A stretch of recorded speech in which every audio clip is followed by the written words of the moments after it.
પ્રિય વિદ્યાર્થી મિત્રો, ધોરણ 12 કોમર્સ અર્થશાસ્ત્રના આ તાસમાં આપ સૌનું હાર્દિક સ્વાગત છે. વિદ્યાર્થી મિત્રો, અત્યારે આપણે પ્રકરણ નંબર 8 ની ચર્ચા કરીએ છીએ. એની અંદર ખાસ કરીને શરૂઆતના સમયમાં આપણે ખેતી કરોડરજ્જુ સમાન છે, જીવાદોરી સમાન છે, એના વિશેની વાત કરી. ખેતીની અત્યારે વાસ્તવિક સ્થિતિ શું છે એના વિશે વાત કરી. ત્યારબાદ ખેત ઉત્પાદનમાં દિવસે ને દિવસે ઘટાડો થાય છે તો એના માટે કઈ બાબતો જરૂરી છે અને કયા પ્રશ્નો છે કે જેના કારણે ખેત ઉત્પાદકતા આપણે વધારી શકતા નથી એના વિશેની વાત કરી. સાથે સાથે વિદ્યાર્થી મિત્રો, આજે આપણે મહત્વનો જે પ્રશ્ન ત્રીજો છે, ખેત ઉત્પાદકતા વધારવા માટેના ઉપાયો. આપણે સમસ્યાઓ જોઈ, એની અંદર ખાસ કરીને જમીનદારી પ્રથા, અલગ અલગ પ્રકારની વસ્તીની સમસ્યા, ખેતી પરનું ભારણ, એ સિવાય ઘણી બધી સમસ્યાઓનો અભ્યાસ કર્યો. વિદ્યાર્થી મિત્રો, આજે આપણે આ લેક્ચરની અંદર આ ચેપ્ટરને પૂર્ણ પણ કરીશું અને સાથે સાથે મહત્વના પ્રશ્નોની ચર્ચા પણ કરીશું. તો સૌથી છેલ્લો મહત્વનો જે પ્રશ્ન છે, મોટો પ્રશ્ન, એ ખેત ઉત્પાદકતા વધારવા માટેના ઉપાયો. એમાં આ ઉપાયોને 3 વિભાગમાં વહેંચવામાં આવ્યા છે. સૌથી પહેલી વાત છે સંસ્થાકીય સુધારાઓ, ટેકનોલોજીકલ સુધારાઓ અને ત્રીજો ભાગ છે અન્ય ઉપાયો. આ બધા વિશેની ચર્ચા કરીશું. વિદ્યાર્થી મિત્રો, ધોરણ 10 ની અંદર એસએસ ની અંદર ખાસ કરીને ખેતીના ચેપ્ટરમાં તમે આ બધું શીખી ગયા છો. બહુ સરળ છે કે ભાઈ કયા એવા પ્રયત્નો કરીશું કે જેના કારણે ખેત ઉત્પાદકતા, ખેતીના માપમાં, પ્રમાણમાં વધારો થાય. તો સૌથી પહેલી વાત છે સંસ્થાકીય સુધારાઓ. એમાં પહેલું જે વાત છે કે જમીન વિષયક સુધારાઓ છે કે જમીનને રિલેટેડ શું સુધારા કરી શકાય.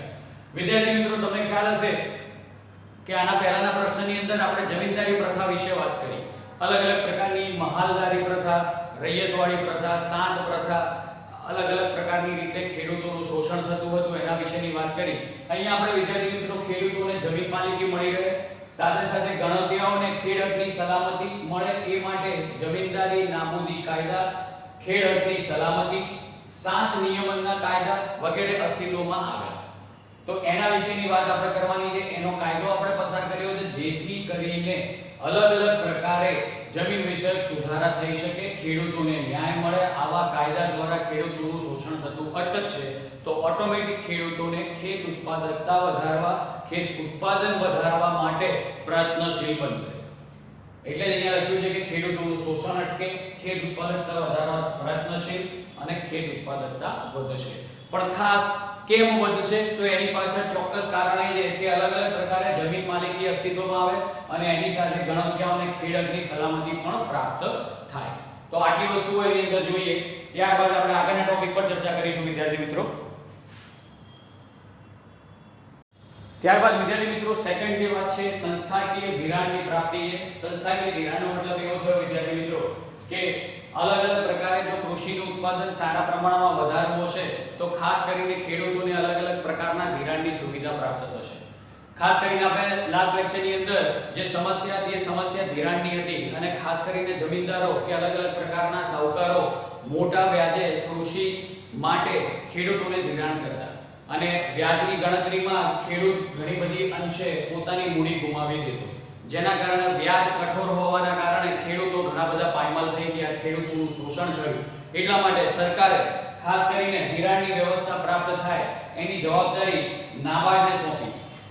કૃષિ ક્ષેત્રે ધિરાણ અને નાણાકીય સગવડો પહોંચે તે માટે બેંકોનું રાષ્ટ્રીયકરણ કરવામાં આવ્યું. ખાસ કરીને નાબાર્ડની સ્થાપના 1982 માં કરવામાં આવી. તેના નેજા હેઠળ પ્રાદેશિક ગ્રામીણ બેંકો તથા વિકાસ બેંકો, જે કહેવાય ખેતી વિકાસ બેંકો, જમીન વિકાસ બેંકોની સ્થાપના કરવામાં આવી અને એનકેન પ્રકારે અલગ અલગ જગ્યાઓ પર મેક્સિમમ ધિરાણ ખેડૂતો સુધી પહોંચે એવો પ્રયત્ન કરવામાં આવ્યો અને એની જવાબદારી નાબાર્ડને સોંપવામાં આવી. ખેડૂતોને સમયસર પૂરતું સસ્તું ધિરાણ મળી શકે તે માટે સરકારે અલગ અલગ પ્રકારના કાર્યક્રમો રચ્યા, બેંકોની સ્થાપના કરી, જેના કારણે ખેડૂતોને વધુ વ્યાજ ન ચૂકવવું પડે, સસ્તું ધિરાણ પ્રાપ્ત થાય, જેના એ ધિરાણનો ઉપયોગ એ ખેતીના ડેવલપમેન્ટ માટે કરે, જેથી કરી ખેત ઉત્પાદકતા વધશે અને સાથે સાથે ખેતીનું ઉત્પાદનમાં પણ વધારો થશે. ત્યારબાદ જે ત્રીજી વાત છે એ કૃષિ પેદાશની વેચાણ વ્યવસ્થામાં સુધારો. વિદ્યાર્થી મિત્રો, આપણે સમસ્યા સમજ્યા હતા કે ભાઈ કૃષિમાં જે કંઈ બી પાક થાય છે એ પાકને સાચવવા માટે અથવા પાકને સારામાં સારો ભાવ મેળવવા માટે કોઈ વ્યવસ્થા ઊભી થતી નથી. સરકારે એના વિશે વિચારી અને કૃષિના જે કંઈ બી પાક તૈયાર થાય છે કૃષિ અંતર્ગત એની વેચાણ વ્યવસ્થા માટેના ફેરફારો કર્યા. એમાં ઘણી બધી બાબતો ખાસ કરીને નિયંત્રિત બજારોની સ્થાપના કરવામાં આવી. એ બજારોની અંદર ખેડૂતોને સારામાં સારો ભાવ પ્રાપ્ત થાય. એગમાર્ક પ્રથા દાખલ કરવામાં આવી કે ભાઈ બ્રાન્ડ એક નક્કી થાય, પ્રમાણીકરણ કરવામાં આવે જેના દ્વારા ખેડૂતોને સારામાં સારો ભાવ પ્રાપ્ત થાય. સાથે સાથે રાષ્ટ્રીય કોઠાર નિગમ, રાજ્ય કોઠાર નિગમ ઊભા કરવામાં આવ્યા જ્યાં ખેડૂતો પોતાના પાકનો સંગ્રહ કરી શકે સસ્તા ભાવે, જેથી કરીને જ્યારે પણ ભાવ સારો આવશે ત્યારે ખેડૂતો એ સંગ્રહાલયમાંથી, એ નિગમમાંથી માલને વેચી શકે.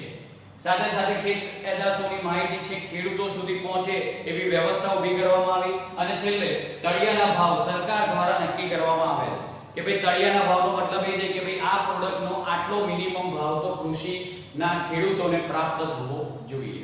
તો એ તળિયાના ભાવના કારણે પણ ખેડૂતોને ઘણી બધી સુવિધા પ્રાપ્ત થઈ. તો આ રીતે કૃષિ પેદાશની વેચાણ વ્યવસ્થામાં સુધારો કરી અને ખેડૂતોને મેક્સિમમ આવક પ્રાપ્ત થાય, પોતે જે પાક તૈયાર કર્યો છે પાકનો મહત્તમ ભાવ મળી રહે, એ પોતાના પાકનો સંગ્રહ કરી શકે, એગમાર્કની વ્યવસ્થા ઊભી કરી શકે અને પોતાનું પ્રમાણીકરણ કરી શકે. એના માટે સરકારે ઘણા બધા પ્રયત્નો કરી અને ખેત ઉત્પાદનમાં વધારો કરવાના પ્રયત્નો કર્યા છે. ત્યારબાદ છે વિદ્યાર્થી મિત્રો કૃષિ સંશોધનોની વાત કરીશું. કૃષિ સંશોધનોની અંદર જવાબદારી આપણને નાબાર્ડને આપવામાં આવી. વિવિધ પ્રકારના સંશોધનો કરીને તાલીમ અને સમજ ખેડૂતોને પૂરી પાડવામાં આવી. ખાસ કરીને બજારલક્ષી ઉત્પાદન. હવે વિદ્યાર્થી મિત્રો બજારલક્ષી ઉત્પાદનનો મતલબ શું છે કે બજારની અંદર જે વસ્તુની માંગ વધારે હોય એ વસ્તુને પ્રોડ્યુસ કરી અને એન્કેલ પ્રકારે સારામાં સારી આવક ઊભી કરી શકે એના માટે બજારલક્ષી ઉત્પાદન પણ લેતા થયા. કૃષિ સુધારણા કાર્યક્રમમાં ખેડૂતોની સામેલગીરી વધારવા માટે ગ્રામીણ વિકાસ યોજના, જનધન યોજના કૃષિ ક્ષેત્રે આધુનિકરણ તરફ પ્રેરી અને ખેત ઉત્પાદકતા વધારવા માટેના ખૂબ જ પ્રયત્નો કરવામાં આવ્યા. પરિણામે આ સંશોધનોથી ખેડૂતોને ઘણા બધા ફાયદા થયા. ખાસ કરીને સંશોધનની જે જવાબદારી છે એ નાબાર્ડને સોંપવામાં આવી અને એ સંશોધન દ્વારા ખેડૂતોને મેક્સિમમ ફાયદો થાય, સારામાં સારો પાક કરી શકે, સારામાં સારી ખેતી કરી શકે અને પાકને વધારે વિસ્તૃત એટલે કે ઝડપી પાક કરી શકે એના માટેના સૂચનો કરવામાં આવ્યા. તો આ વાત જે છે એ સંસ્થાકીય સુધારોની જે વિદ્યાર્થી મિત્રો ધ્યાનથી જોઈ લો. ત્યારબાદ આપણે ટેકનોલોજીકલ સુધારા વિશેની વાત કરીશું. વિદ્યાર્થી મિત્રો આપણે ટેકનોલોજીકલ સુધારા વિશેની વાત કરીશું. ટેકનોલોજીકલ સુધારાની અંદર 5 બાબતો સમજવાની છે જે બહુ જ સહેલી છે. સૌથી પહેલી વાત છે સુધારેલા બિયારણો. હવે વિદ્યાર્થી મિત્રો સુધારેલા બિયારણો એટલે કેવા પ્રકારના બિયારણો કે જે હાઇબ્રિડ હોય, કે જેમાં બધાનું મિશ્રણ કરીને એવા બિયારણ તૈયાર કર્યા હોય કે જેના કારણે પાક ઝડપથી સારી રીતે ડેવલપ થાય. હાઇબ્રિડ બિયારણો વિકસાવવામાં આવ્યા ઝડપી પાક અને રોગો સામેની સફળતાનો સામનો કરી શકે તે માટે આ હાઇબ્રિડ બિયારણો ઉપયોગી છે. અન્નના ઉત્પાદનમાં વધારો થયો એના કારણે કૃષિ ક્રાંતિને આપણે નામ બદલીને બીજ ક્રાંતિ આપ્યું કે અલગ અલગ પ્રકારના એવા હાઇબ્રિડ બીજ બનાવવામાં આવ્યા કે ખેતરની અંદર એ બીજને નાખવાથી તો અલગ અલગ પ્રકારના પાકો બહુ સરળતાથી થાય છે. રાષ્ટ્રીય કૃષિ સંશોધન સમિતિ, રાષ્ટ્રીય બીજ સમિતિ, કૃષિ વિશ્વવિદ્યાલયોમાં આવા સુધારેલા બિયારણોનું સંશોધન કરવા માટેની અગ્રતા આપવામાં આવી, વિકસાવવામાં આવ્યા જેથી કરીને મેક્સિમમ ખેડૂતો પોતાના ખેતરની અંદર આવા હાઇબ્રિડ બિયારણોનો ઉપયોગ કરી અને સારામાં સારો પાક મેળવી શકે. સાથે સાથે ખેત ઉત્પાદકતામાં પણ વધારો થશે અને ઓટોમેટિક ખેડૂતોની આવકમાં પણ વધારો થશે. તો આ પહેલી વાત હતી સુધારેલા બિયારણો. ત્યારબાદ નંબર 2 ઉપર છે વિદ્યાર્થી મિત્રો રાસાયણિક ખાતર. રાસાયણિક ખાતર ખાસ કરીને શેના માટે જરૂરી છે કે પાકને પૂરતું રક્ષણ મળે, સાથે સાથે તેનો ઝડપી વિકાસ થાય તે માટે રાસાયણિક ખાતર નો ઉપયોગ કરવામાં આવે છે. રાસાયણિક ખાતરની અંદર તમને ખ્યાલ હશે નાઇટ્રોજન, ફોસ્ફેટ, પોટાશ જેવી વસ્તુઓનો ઉપયોગ કરી અને રાસાયણિક ખાતર બનાવવામાં આવે છે જેના કારણે જમીનની અંદર જે કંઈ બી પોષક તત્વો જરૂરી છે બધા જ પોષક તત્વો એને મળી જાય છે. ઉત્પાદન માટે આવા રાસાયણિક ખાતરના ઉત્પાદન માટે જાહેર ક્ષેત્રના પ્રયાસો કરવામાં આવે જેથી કરીને ખેડૂતોને સસ્તા દરે રાસાયણિક ખાતરો પ્રાપ્ત થશે અને રાસાયણિક ખાતરનો ઉપયોગ કરવાથી ખેડૂતોના ખેતરની અંદર ખેત ઉત્પાદકતા અને ઉત્પાદન બંનેમાં વધારો થશે અને સાથે સાથે જમીનની ફળદ્રુપતામાં પણ વધારો થશે. ત્યારબાદ જે ત્રીજી મહત્વની વાત છે વિદ્યાર્થી મિત્રો સિંચાઈની સગવડતા છે. ખાસ કરીને ભારત એક ખેતી પ્રધાન દેશ છે અને ભારતની અંદર મેક્સિમમ ખેતી વરસાદ આધારિત છે. જો વરસાદ સારો પડશે તો ખેતી સારી થશે, વરસાદ ઓછો પડશે તો ખેતીને નુકસાન થશે. તો વરસાદની અનિશ્ચિતતાને દૂર કરવા માટે ખાસ કરીને સિંચાઈ યોજના અસ્તિત્વમાં લાવવી પડે જેથી કરીને ખેતરના ખેડૂતોને પાણી પ્રાપ્ત થાય અને વર્ષમાં એક કરતા વધુ વખત એ લોકો પાક લઈ શકે. કેમ કે વરસાદની ચોક્કસ સીઝન હોય, એ સીઝન પછી વરસાદ પડતો નથી તો ખેડૂતોને અલગ અલગ પ્રકારની સીઝનના પાક લઈ શકાતા નથી. તો વર્ષમાં એક કરતાં વધુ વખત પાક મેળવવા માટે સિંચાઈ યોજનાનો વિકાસ કરવો ખૂબ જ જરૂરી છે. એક કરતાં વધુ પાક લઈ શકે તે માટે સિંચાઈ જરૂરી. સિંચાઈ યોજના અંતર્ગત અલગ અલગ પ્રકારની નાની અને મધ્યમ યોજનાઓનું આયોજન કરવામાં આવ્યું. તે માટે સિંચાઈ ક્ષેત્ર વિકાસ યોજના અને આંતરમાળખાકીય વિકાસ ભંડોળની રચના કરવામાં આવી કે જેનો હેતુ એટલો જ છે કે અલગ અલગ પ્રકારે ગામડામાં અંતરિયાળ વિસ્તારમાં પાણીની પ્રાપ્તિ થાય, સિંચાઈનું ડેવલપમેન્ટ થાય અને ખેડૂતો એક કરતાં વધુ વખત વર્ષની અંદર પાક લઈ શકે, જેના કારણે ખેત ઉત્પાદન અને ઉત્પાદકતા વધશે, સાથે સાથે ખેડૂતોની આવકમાં પણ વધારો થશે.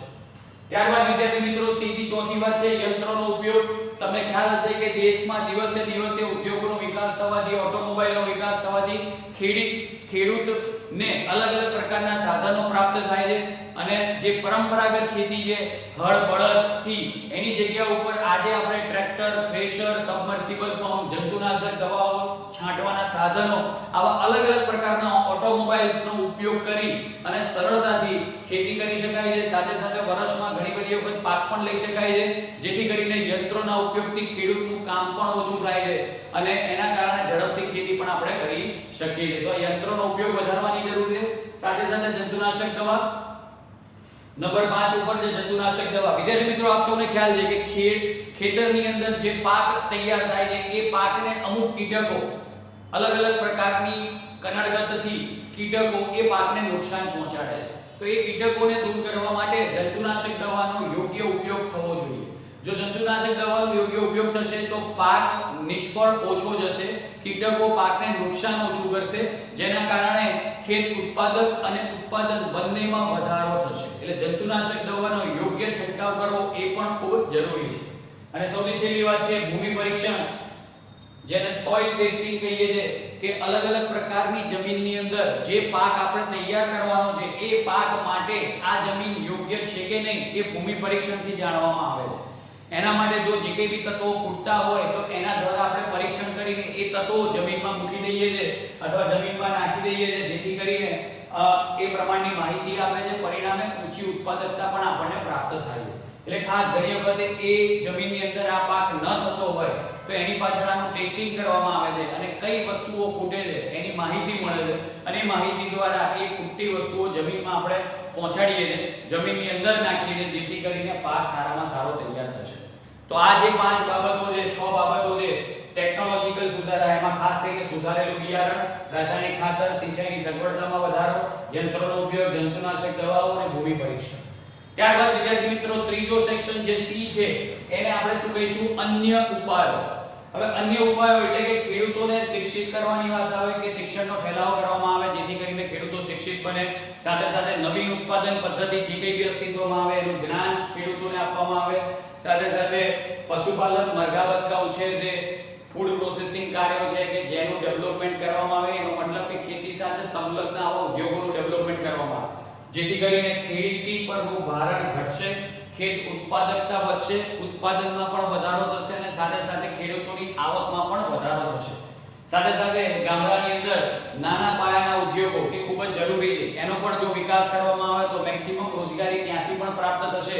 તો આવા ખેતી માટે અલગ અલગ પ્રકારના લોકો ખેતી પરનું ભારણ ઘટાડવા માટે આવી વસ્તુઓનું જો ડેવલપમેન્ટ કરવામાં આવે તો ઓટોમેટિક ખેત ઉત્પાદકતા અને ઉત્પાદનમાં આપણને વધારો દેખાશે. તો વિદ્યાર્થી મિત્રો આ ક્વેશ્ચનની અંદર આટલી વસ્તુઓ આપણે સમજવાની હતી. ખેત ઉત્પાદકતા વધારવાના ઉપાયો, એમાં 3 મહત્વની બાબતો છે. નંબર 1 સંસ્થાકીય સુધારા, નંબર 2 ટેકનોલોજીકલ સુધારા અને નંબર 3 અન્ય ઉપાયો. એની અંદર અલગ અલગ પ્રકારના સબ પોઈન્ટ છે. તો વિદ્યાર્થી મિત્રો 5 માર્ક માટે બહુ જ મહત્વનો આ પ્રશ્ન છે. તો બોર્ડ વર્ક જોઈ ત્યાંથી આપણી નોટમાં આ મુદ્દા લખી લો. ત્યારબાદ વિદ્યાર્થી મિત્રો ચેપ્ટરના એન્ડ તરફ જઈશું અને આગળ વાત કરીશું. તો જોઈ લો વિદ્યાર્થી મિત્રો બોર્ડ વર્ક.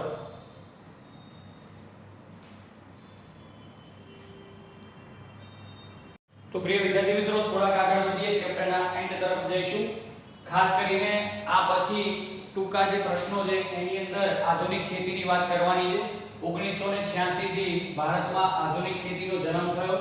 સાથે સાથે આધુનિક ટેકનોલોજી જેમ કે હાઇબ્રિડ બિયારણ છે, રાસાયણિક ખાતર છે, જંતુનાશક દવાઓ છે, નવા યંત્રો છે, સિંચાઈ પદ્ધતિ વગેરેનો ઉપયોગ થતો ગયો, જેને આપણે ખેત ઉત્પાદનમાં વધારો કરી શકીએ, જે ક્રાંતિને આપણે હરિયાળી ક્રાંતિ તરીકે ઓળખીએ છીએ. 1960-61 થી હરિયાળી ક્રાંતિની શરૂઆત થઈ, જેમાં સૌપ્રથમ 7 જિલ્લાઓની અંદર પ્રોજેક્ટ સ્વરૂપે પાયલોટ પ્રોજેક્ટ સ્વરૂપે અસ્તિત્વમાં આવ્યા. ત્યારે એ કાર્યક્રમને IADP એટલે કે સઘન ખેતી કાર્યક્રમના નામથી ઓળખતો હતો કે જેના દ્વારા ખેત ઉત્પાદનમાં વધારો કેવી રીતે કરી શકાય તેની સફળતાને આધારે દરેક જિલ્લાની અંદર ફોર્સફુલી HYVP એટલે કે ઊંચી ઉત્પાદકતા આપતી જાતોનો કાર્યક્રમ અમલમાં મુકાયો. એના નામ પરથી આધુનિક ખેતી ટેકનોલોજી કાર્યક્રમ, બિયારણ ખાતર, પાણી ટેકનોલોજીનો કાર્યક્રમ તરીકે અલગ અલગ પ્રકારના નામોથી ઓળખાતા થયા. તો આ વાત હતી હરિયાળી ક્રાંતિની, કેવી રીતે અસ્તિત્વમાં આવી અને સાથે સાથે આપણે કેવી રીતે પાકને વધારો કરી શકીએ એના માટેની આ કાર્યક્રમોની વાત હતી. ત્યારબાદ આપણે વિદ્યાર્થી મિત્રો ટોપિક 1 છે પાકની ફેરબદલી. 2-3 માર્ક માટેનો પ્રશ્ન ઇમ્પોર્ટન્ટ છે. બે પ્રકારના પાક હોય, તમને ખ્યાલ છે કે અનાજનો પાક હોય અને અનાજેતર પાક હોય. અનાજના પાકની અંદર બધા જ ધાન્યોનો સમાવેશ થાય છે, જેમ કે ઘઉં, ચોખા, બાજરી, જુવાર વગેરે. અનાજેતર પાકને આપણે રોકડીયા પાક તરીકે પણ ઓળખીએ છીએ. મગફળી છે, તેલ છે, એરંડો છે, સોયાબીન, શેરડી, રબર, કપાસ, શણ આ વગેરે બધા જ કેવા પાકો છે? અનાજેતર પાકો છે.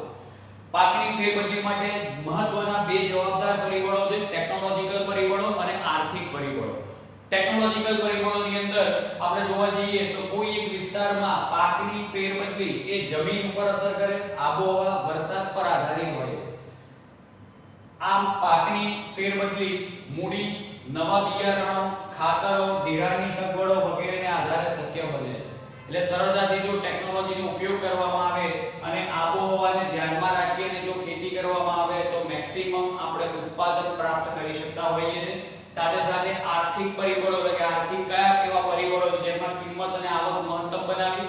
કિંમત એટલે કે ખેતરમાં જે પાક થયો છે પાકની મેક્સિમમ કિંમત મળવી જોઈએ. જેટલી વધારે સારી કિંમત મળશે આવક વધશે.